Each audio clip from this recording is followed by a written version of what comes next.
Reciban un cordial saludo desde el Semillero de Recubrimientos Multifuncionales de la Universidad Industrial de Santander.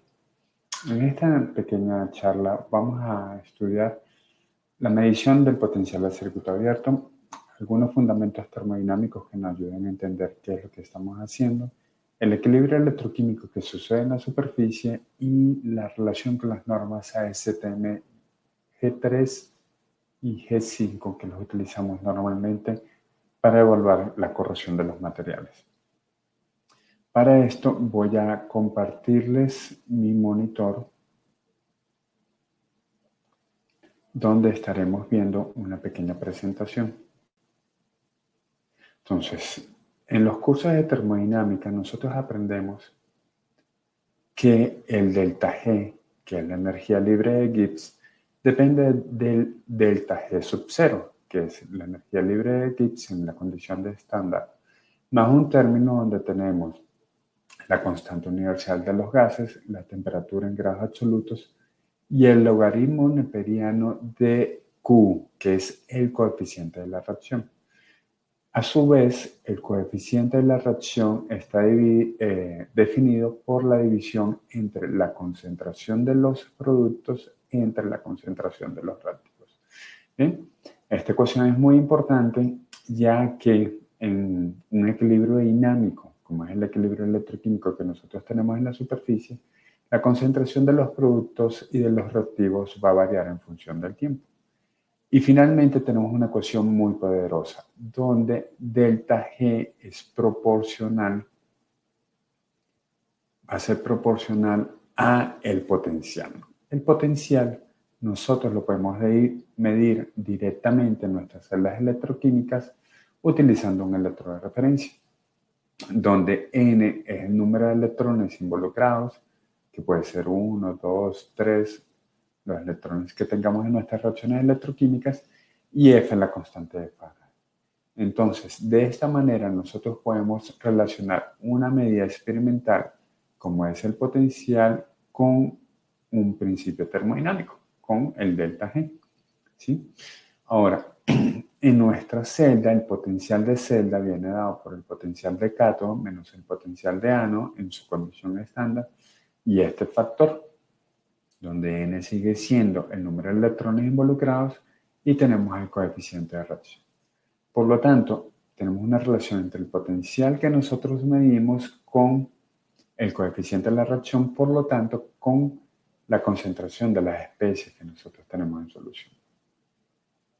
Ahora, tomemos como ejemplo la corrosión del acero en un electrolito acuoso. Utilizaremos un acero de bajo carbono, que son de gran aplicación y gran uso en todo lo que es las estructuras de acero, casi todas son de acero al bajo carbono, y que muy posiblemente estemos en contacto con un electrolito acuoso. Pongamos en este caso como ejemplo pH 3, donde entonces tenemos una alta concentración de protones, ¿sí? Entonces nosotros vamos a tener en las cercanías de nuestro electrodo una alta concentración de protones y se va a generar un equilibrio entre la superficie metálica y la solución. Debemos de recordar del estudio del diagrama de Purbeck que bajo estas condiciones de pH el acero tiende a corroerse. Por lo tanto, nosotros vamos a tener la formación de iones hierro 2+, ¿sí? Entonces, nosotros vamos a tener por un lado la corrosión del acero que nos va a liberar estos iones a solución. Si estos iones, si tenemos una alta concentración de estos iones, nosotros podemos ver en nuestra solución que la solución se colorea un poco amarilla, anaranjada en las cercanías del electrodo. De forma paralela, cuando nosotros tenemos esta liberación de iones hierro 2+, como pasamos de 0, de una valencia 0 a una valencia +2, nosotros vamos a liberar 2 electrones, ¿sí? Por cada ion que nosotros estemos liberando, nosotros vamos a tener 2 electrones disponibles en la superficie de nuestro electrodo. Ahora bien, nosotros al medir la potencial del circuito abierto, todas las reacciones ocurren en la superficie de nuestro electrodo. Si todas las reacciones ocurren en la superficie de nuestro electrodo, Eso quiere decir que la reacción anoica y catódica ocurre en la superficie del electrodo. Entonces, estos electrones tienen que ser consumidos en la misma superficie. Ahí es donde entran los protones, donde dos protones más estos dos electrones nos van a producir una molécula de hidrógeno. Entonces, todos los protones liberados en la oxidación del hierro van a ser consumidos por la generación de hidrógeno. Bien, así nosotros completamos nuestra reacción en las electroquímicas. Normalmente nosotros escribimos este hidrógeno como hidrógeno gaseoso. ¿Por qué? Porque la solubilidad del hidrógeno en las soluciones acuosas es muy bajita. Entonces nosotros vamos a poder observar, si tenemos mucha reacción de hidrógeno, la formación de burbujas de hidrógeno. Por eso se conoce como reacción de evolución de hidrógeno en la superficie del electrodo. Esto es bien importante porque observando bien nuestro electrodo podemos ver la coloración de los iones de hierro y la formación de burbujas de hidrógeno. Entonces, nosotros, como vemos aquí, vamos a tener una variación de la concentración local de protones en la superficie y de la concentración de hierro 2+.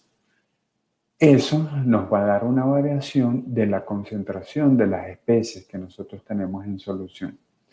Al variar nuestro coeficiente, varía delta G y por lo tanto varía el potencial. Por eso nosotros vamos a observar una variación del potencial que nosotros vamos a estar midiendo.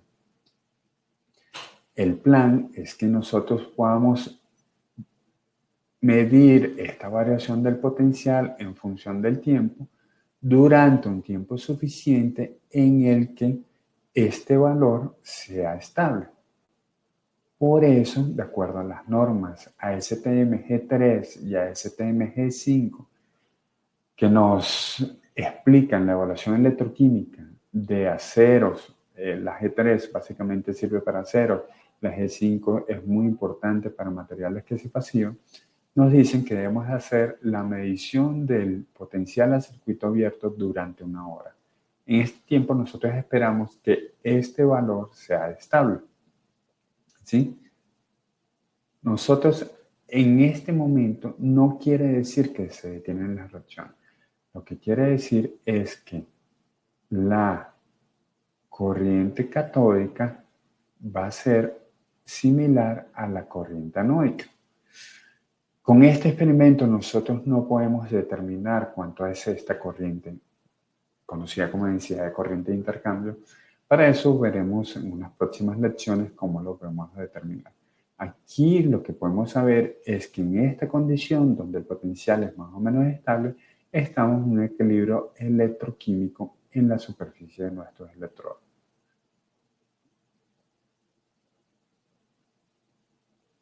Y así podemos seguir con nuestros experimentos. ¿Bien?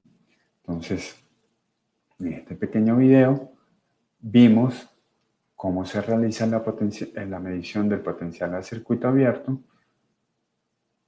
de qué factores depende. Básicamente depende del delta G, ¿sí? De la energía libre de Gibbs, el equilibrio termodinámico que tenemos en la superficie, y de acuerdo a las normas STM G3 y G5, nosotros debiéramos hacer esta evaluación durante 1 hora.